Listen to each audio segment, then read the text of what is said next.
Hey everyone, Brickhouse here with another video, and we're talking about Indiana Jones and the Dial of Destiny.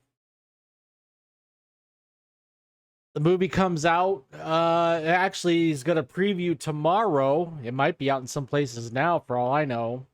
But it will be hitting theaters this weekend, beginning Friday in full force. And have to say it's not looking too good. I mean, this is the lowest rated Indiana Jones film on Rotten Tomatoes.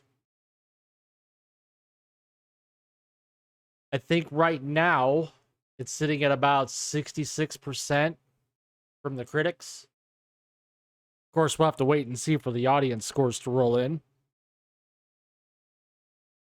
But I pulled this article from Deadline.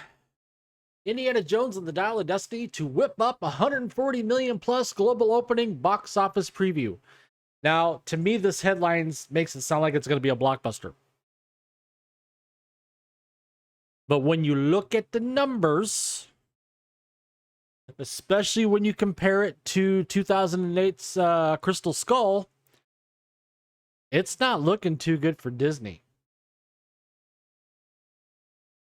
Based on the worst reviews ever for an Indiana Jones movie, the Lucasfilm franchise finale, Indiana Jones and the Dial of Destiny, is hoping to gain traction with audiences and best at 60 to 65 million domestic start and 140 million global opening. If the post-pandemic era has proved anything, it's that popcorn picks aren't so beholden to the Rotten Tomatoes barometer. Jurassic World Dominion was shot down by film reviewers for all intents and purposes at 29% rotten, but prevailed to a $145 million domestic opening. Indy's not going to do that. More recently, The Little Mermaid at 67% fresh saw a $118.8 million 4-day start. Ain't going to do that. Dial of Destiny is now at 65% fresh versus its previous chapters. Raiders of the Lost Ark at 93, Indiana Jones Temple of Doom at 77, Last Crusade 84, Kingdom of the Crystal Skull 77. By the way, that outlook is for the 3-day weekend, not the extended 5-day frame, Friday through Thursday, of the Independence Day stretch, with the holiday falling on the last day. This year it's on a Tuesday. As is standard for July 4th, moviegoing in the U.S. slows down due to festive activities, so don't expect much money on that day. The finale, as is well known, is not directed by series architect Steven Spielberg, who is the executive producer here, but rather Logan filmmaker James Mangold. While Disney faced headwinds on Indy 5 coming out of its Cannes world premiere in May, which they lifted the embargo on reviews nearly a full 2 months ahead of its release, which still boggles the mind. Why would you do that? It amped up the publicity with Harrison Ford, Phoebe Waller-Bridge, and cast making FaceTime in a way that The Flash could not, given that pick's problems with its tabloid headline star Ezra Miller. Disney held an LA premiere for Indy 5 on June 14th, a London premiere on Monday, with the pick hitting Italy this past weekend at the Taormina Film Festival. I probably butchered that. Ford has been quite vocal about his swan song here as the adventurous archaeologist. A 60 million plus US Canada opening is in the vicinity of older skewing dude movies like No Time to Die, 55.2, Mission Impossible Fallout, 61.2. If Indy 5 is going to break out, it needs the young people to show up. The over 50 male demo is expected to show up. I know I'm going to see it, only because I've seen the other 4. Even though technically in my book, it ended with The Last Crusade, but that's a whole nother story. But this isn't a property like Star Wars that has been able to bring along the young set as well as play broad. Dial of Destiny's 3-day will, of course, be down from the 100.1 million 3-day domestic of the previous movies 2008's Indiana Jones and the Kingdom of the Crystal Skull. Now, keep in mind, when that movie was released, tickets were running at about $7 a pop. They're what? 10, 13, 14, 15, depending on your local area. So you're talking Kingdom of the Crystal Skull, 2008, ticket prices were cheaper, filling seats. And it did 100 million. They're talking this movie's only going to do 60 its opening weekend domestically. That's not good.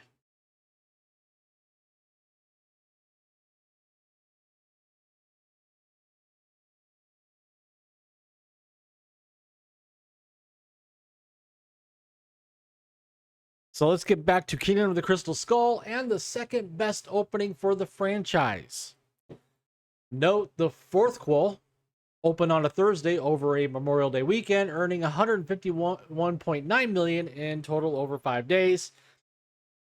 In results adjudicated for inflation and currency, Kingdom of the Crystal Skull opened to 272.1 million worldwide. Now, also too, Paramount was the studio for all the Indiana Jones films up until now. To me, that's significant.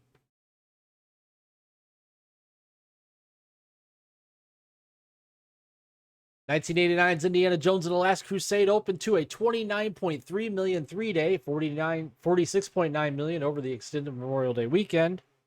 That's when tickets were really cheap. I actually saw that in the theaters. Indiana Jones and the Temple of Doom bowed to a 25.3 million 3-day, 42.4 million extended Memorial Day weekend. Saw that one in the theater too. And of course, the original Raiders of the Lost Ark. Gross Pattern is a shining example of how blockbusters were big sleepers back in the days of VHS tapes. The pick opened at 8.3 million at 1,078 theaters, and by January 1982 earned 179.6 million with an initial cum of 212.2 million and a lifetime gross of 248.1 million. Indiana Jones and the Dial of Destiny starts its offshore rollout Wednesday and will be open around the globe through Friday. Tomorrow's debuts include the UK, France, Italy, Spain, Korea, and Australia. The international box office launch is looking at 80 million plus for the weekend, but there may be some wiggle room there. The best comp here is the previous movie, Kingdom of the Crystal Skull, which bowed to 99.7 million in like-for-likes and at today's rates. It likewise had a world premiere at the Cannes Film Festival. Look for the mature European markets to see the strongest performance, notably the UK and France. Among majors, also expected in the top grouping are Australia, Korea, Mexico, and Japan. The latter has seen younger audiences turn increasingly towards local fare, but older demos have leaned into nostalgia. While China is off in a swing, not in this case. The previous Indiana Jones movies never released theatrically in the market, and thus familiarity is low, meaning Dial of Destiny could potentially whip up only about 3 million for 3 days. There's also a strong local movie that is expected to carry the weekend in its sophomore season. Looking under the hood for the fifth quell's domestic outlook, we hear pre-sales for Dial of Destiny stood under 6 million last Friday. That's ahead of the pace of No Time to Die. That total is not too far from John Wick Chapter 4 and Fast 10, which had respective stateside debuts at 73.8 and 67 million. You're calling those respect? Oh, never mind. I interpreted that wrong. Thursday previews begin at 3 p.m. with the Mangold movie reaching 4,500 theaters Friday, including 400 IMAX hubs, 900 PLF screens, as well as Screen X and 4D D-Box. A 60 million plus start would rep Mangold's second biggest opening as a filmmaker in the US and Canada after 2017's Logan. So I don't know about you, but in my book, this is not going to be good. This is going to be what, the eighth or ninth Disney movie in a row that's going to flop at the box office. Maybe even the 10th.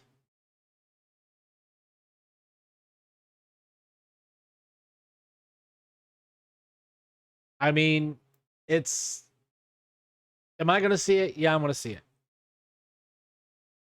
I'm going to see it because of the nostalgia. I'm going to see it because it's Indiana Jones. I'm going to see it because of Harrison Ford. I'm not going to see it because of Phoebe Waller-Bridge. So, my take is, if you're my age and you've lived through the previous 4 movies, check it out. It's going to be but check it out for the nostalgia. Tell me what you think about it. Comment down below if you would. And while you're at it, please smash that like button, subscribe to the channel, hit the notification bell to get notified when my content is available here on YouTube. You could also catch me over on Rumble and Odyssey too if you're on those platforms.